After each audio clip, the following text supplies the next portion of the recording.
Mayor of Rembrandt, the Honorable Sidney Peterson. Yeah, yeah!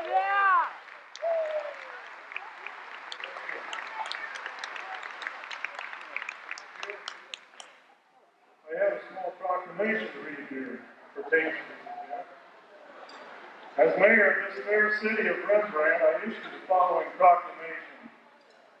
Whereas the Minneapolis and St. Louis Railroad designated this site as a railroad town, and whereas the town site was platted and businesses began, and whereas our founding fathers voted 23-1 in July of the year of our Lord 1901 in favor of incorporation, I now declare the city of Rembrandt to be 100 years old.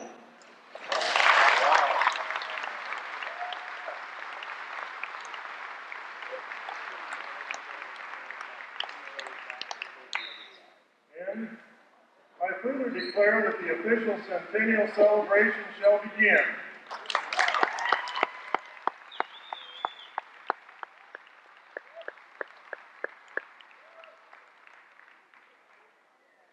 Thank you, Mayor Peterson. 420 years ago, our forefathers brought forth on this newly homesteaded land a new town, the city of Rembrandt. In celebration of that event, we have gathered players from Rembrandt's past to initiate the weekend's activities.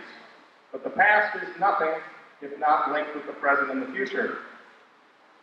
In order to make that connection, I'm going to ask for a volunteer from the audience to come up and help us tonight. Would there happen to be a young person living in the town of Rembrandt who would like to come up on stage? You there, would you come forward, please?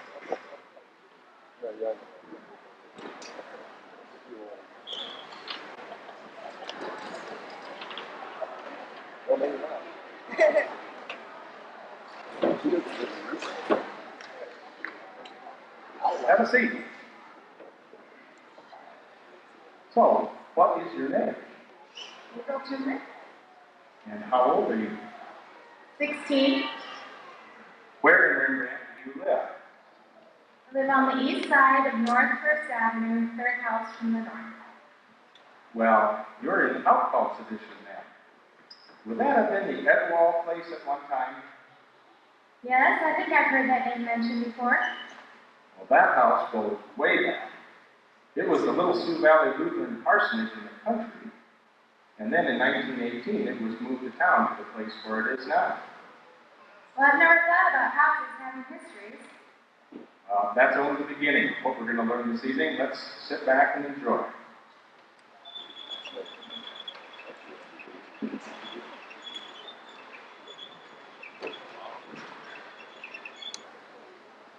Who are these people? Mr. and Mrs. Barney Orsman, one-time owners of the land on which the town of Rembrandt was built. Well, dear, what do you think? Now that we've deeded this piece of land, Mr. Nathan for the railroad do? I have a strong feeling things will change fast. Did things change fast? They certainly did. The new town site attracted many business people and residents. The Orslands themselves had plans in the spring of 1900 to build a new house in the town of Porcelain. But I don't understand. Our town is called Rembrandt. There was a great deal of confusion about the name back then. The town plat was on the Porcelain place, and mail was being delivered to the Porcelain post office, but railroad officials pronounced the town's name to be Rembrandt.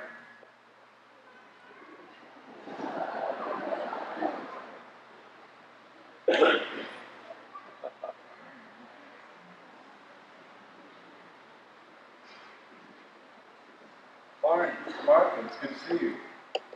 Here's things aren't exactly going your way right now. No, they are. This name change is so upsetting. Everyone knows this is Orslyn. All the mail is being sent to Orslyn. Who do these railroad people think they are? Coming in here and changing everything. It just isn't right. I'm sure we can work this out. We'll need to file a petition with the proper authorities to change the name back to Orslyn. What are the chances of that?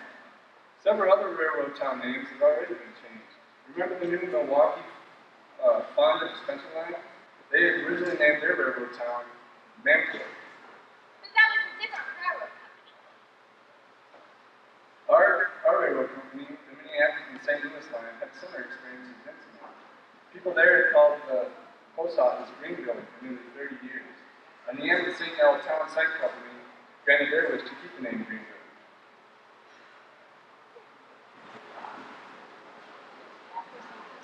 That's very Yes, it certainly does.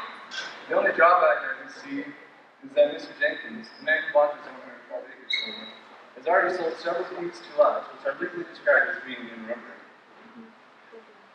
that's Garland.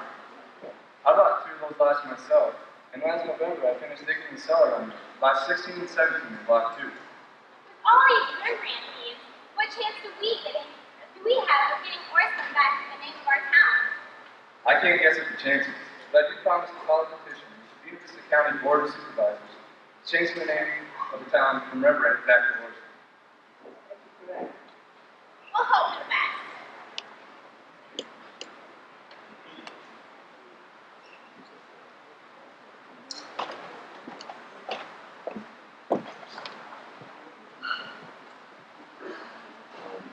So what happened with this petition? A petition was, in fact, filed by J.K. Harrelson and others, residents and qualified electors of said village, but no further record exists of action on this petition. Even if a petition failed to gain the required number of signatures, or some other arrangement was privately arrived at, whatever happened, it didn't appear to bother Barney Orson, with rumor had it that he still intended to build a 2-story building on the first lot he had purchased on the north side of Main Street, and that he would open a clothing store.